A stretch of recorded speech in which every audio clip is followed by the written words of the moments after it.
Hello and welcome to the Westveil Archives. My name is Jenna and I am an author-illustrator from Newfoundland, Canada. This is my AuthorTube and BookTube channel. I also have an art channel if you're interested in that kind of stuff, and that is Jenna Gets Creative. Today I am doing the Game of Thrones book tag, originally by Claire Rousseau, and this is a series of prompts where we're given a character from A Song of Ice and Fire and a prompt that goes along with that character's personality. And some of them will prompt me to pick a character from another book I've read. Some of them will prompt me to pick a book I've read.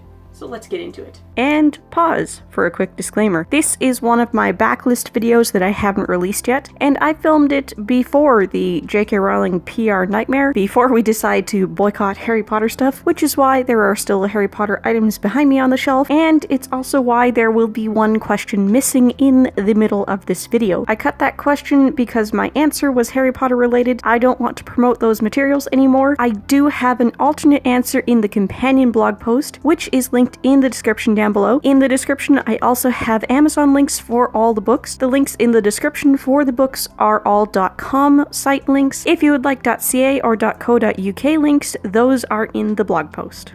Prompt 1. Arya, a character that's all about revenge. So Robin Hobb is quite the prolific fantasy writer. All of her books are set in the same world, and it all started with the Farseer trilogy, which I absolutely loved. It's all about Fitz chivalry and Chade and the Fool, and after that trilogy she went on and wrote a whole bunch of other books, and then she came back to those characters in the Fitz and the Fool trilogy.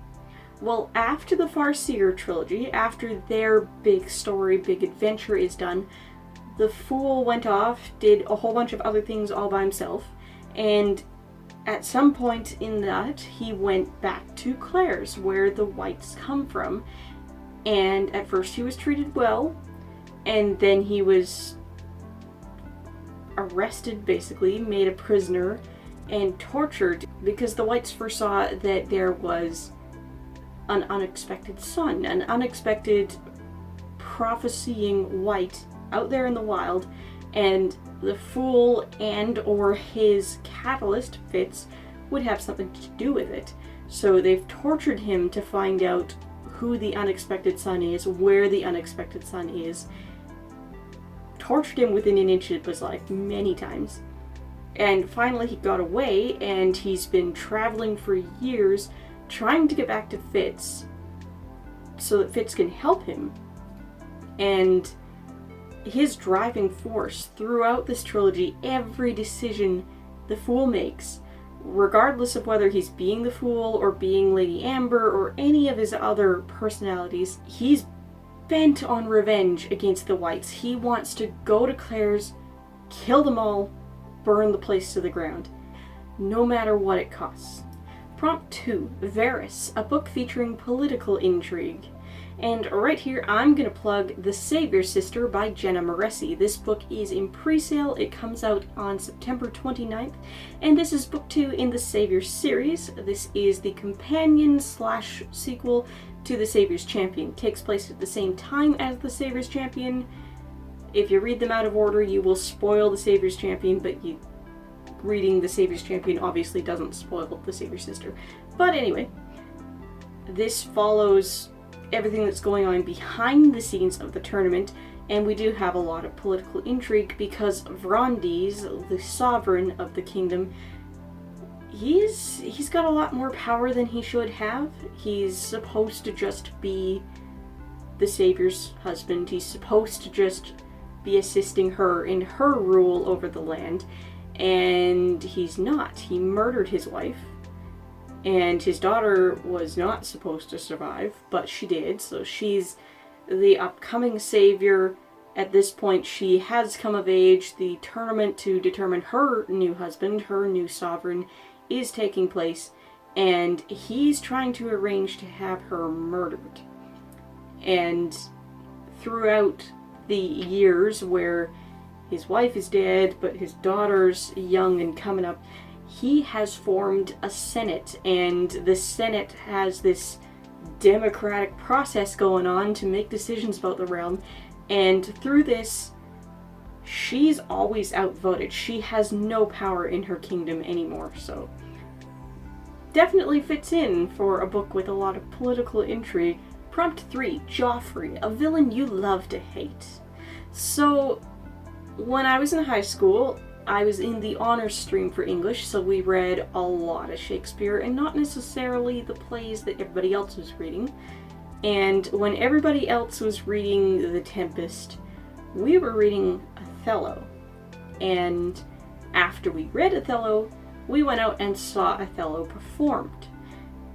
And part of this is Shakespeare's writing, part of this is the strengths and weaknesses of the actors that were chosen for the stage play we saw, but Iago far outshined Othello. Iago was the best part of that play, and honestly, I can't tell if Iago is my favorite character in that play because of the play we saw or because of reading it, but yeah. Forever now, Iago is the best part of Shakespeare's Othello. Prompt number 4, Jon Snow, a coming-of-age story. So I'm going to talk about Robin Hobb again. Remember that Farseer trilogy, the first one? Well, the very first book is the story of young Fitzchivalry taken from his mountain home when his mother no longer wanted him, brought back to Buck to be presented to his father. Look, here's the bastard you accidentally sired. And his father acknowledges him, accepts him, and then, out of duty, because this is shameful, steps down, abdicates the throne, moves off to the country estate, and leaves young Fitz with the stable master, and quite quickly he's snatched up into the tutelage and service of the palace assassin Chade. Turns out that Chade is also a royal bastard, and this is the fate of royal bastards of the Farseer line. You get to work in the shadows and do the king's bidding, all of his dirty work, without any of the credit. So the first book, Assassin's Apprentice, is a young bastard child ripped from his mother's home and becoming a teenager and a young adult in the trade of an assassin. Prompt 5, Jaime and Cersei, a ship you just can't get behind. For this, I picked Katniss and Peeta in The Hunger Games. I know this is a relationship that's fabricated for the cameras, but we all know that they do fall for each other at entirely different times. They never seem to love each other at the same time. But it doesn't really work out. They're not happy together at the end, and yet there's Gale, who really should have been Katniss's lover. He's her best friend. He's very much friend-zoned. If she had never become a tribute, that probably would have been her husband, would have been happily ever after, but it's not. Because she became a tribute, and they had to go the whole star-crossed lovers angle with Peeta to win her some favor so that she could get sponsors. And I like it as a deception for the public. I don't like it as a genuine relationship, and I don't like the fact that Gale never gets a chance, even at the points along the line where they think that they're done and it's time to just survive until natural death.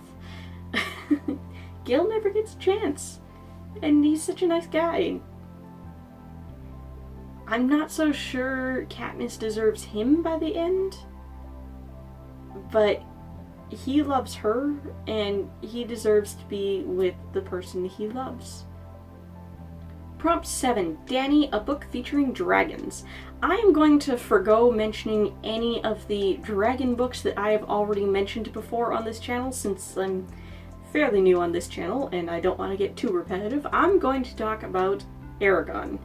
This is a series of high fantasy books that's all about dragons and people who tame dragons and ride dragons, and at the time I believe the author he held a record of some sort for being such a young prolific writer. I believe I saw Eragon as a film before I picked up the books. I have definitely read the books, I no longer own them. I will criticize that Eragon is not actually a very creative name. You just took the D out of dragon and put the next letter in the alphabet there, E. Like, seriously. It's dragon, but you changed one letter, and now it's Eragon, and it sounds all high fantasy, but it's just the word dragon. Prompt 9. Melisandre, a favorite magic system. I'm gonna point at Mercedes Lackey's Elemental Masters series. I absolutely love a fantasy book that works in elemental magic. Surprise, surprise from the title, from the series title, right?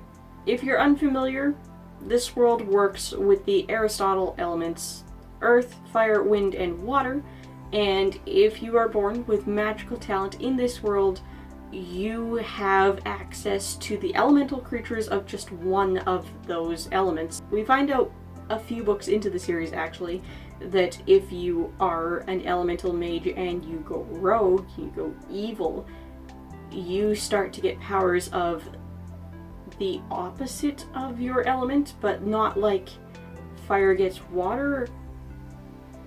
You don't switch across, you get the other extreme within your element. So the opposite of heat from fire is cold.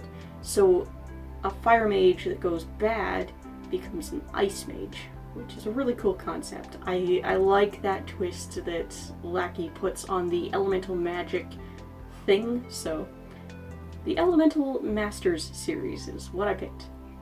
And what would a Game of Thrones topic be without mentioning Tyrion? Prompt 10, Tyrion, a character whose weapon is his mind. So for this one, I'm going to pick Kvothe from the Kingkiller Chronicles. He does use actual weapons at times, he uses magic, he uses music, but most importantly, he has a mind like a steel trap. He never forgets anything, and his mind is so powerful he can split his mind into multiple parts, and he plays this game to train himself where one part of his mind hides a stone in this imaginary room, and the other part of his mind has to go find it. And at one point in the books, he's mad at himself because he finds out after quite a while searching that he never actually hid the stone, and he's just been watching himself try to find the stone in his mind. So yeah, this guy, his weapon, his most important weapon is definitely his mind. Kvothe from the Kingkiller Chronicles by Patrick Rothfuss. Alternate outro, because my schedule is slightly different from back when I filmed this video. I upload every Saturday, and then some weeks I have bonuses. I used to say Monday. I'm terrible at remembering Monday. Bonuses are whenever they happen. Thanks so much for watching. Subscribe, check out my other channel, and I'll see you next week. Bye guys!